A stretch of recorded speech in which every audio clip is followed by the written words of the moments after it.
Vaikapa show ఎక్కువ, శ్రీవారి మీద భక్తి తక్కువ. పండుగల సెట్టింగ్స్ కళాకారుడు చెవిరెడ్డిని ఈసారి దూరం పెట్టారు. ప్రతిదీ ఒక ఈవెంట్లా చేసే తాడేపల్లి ప్యాలెస్ దంపతులు ఉగాదిని కూడా హిందువులను అవమానించడానికే ఎంచుకున్నట్టు కనిపిస్తోంది. భక్తి భావంతో కప్పాల్సిన శ్రీవారి శాలువాను కూడా కేవలం ఫోటోలకు ఫోజులిచ్చే వస్తువులా వాడటం వారి రాజకీయ అపరిపక్వతకు నిదర్శనం.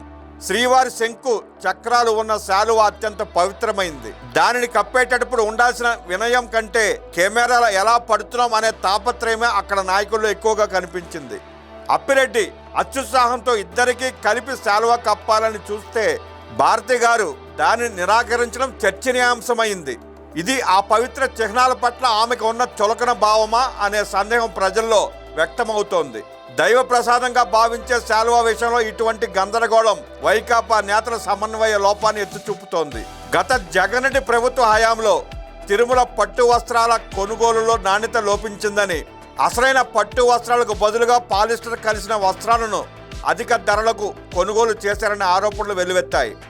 భక్తుల మనోభావాలతో ఆడుకుంటూ దేవుడి సొమ్ముని కూడా వదలకుండా చేసిన ఈ శాలువా స్కామ్ ఆ పార్టీ నైతిక పతనానికి పరాకాష్ట.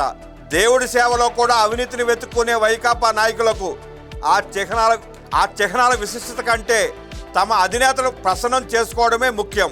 పండుగ రోజున దంపతులుగా ప్రదక్షిణలు చేయడానికి నిరాకరించడం, సాంప్రదాయం ప్రకారం చెంపలు వేసుకోమంటే వేసుకోకపోవడం, సాంప్రదాయం ప్రకారం చెంపలు వేసుకోమంటే చేయకపోవడం వంటివి చూస్తుంటే వీరు పవిత్ర కార్యాలను కూడా పండగ రోజున దంపతులుగా ప్రదక్షిణలు చేయడానికి నిరాకరించడం, సాంప్రదాయం ప్రకారం చెంపలు వేసుకోమంటే చేయకపోవడం వంటివి చూస్తుంటే వీరు పవిత్ర కార్యాలను కూడా ఒక కామెడీ స్కిట్లా మార్చేశారనిపిస్తోంది.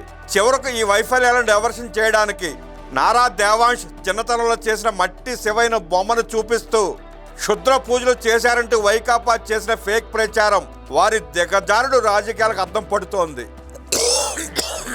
జగన్ రెడ్డి ఎంత దిగజారిపోయి రాజకీయాలు చేయగలడో ఈ ఉగాది పండగ మరోసారి రుజువు చేసింది.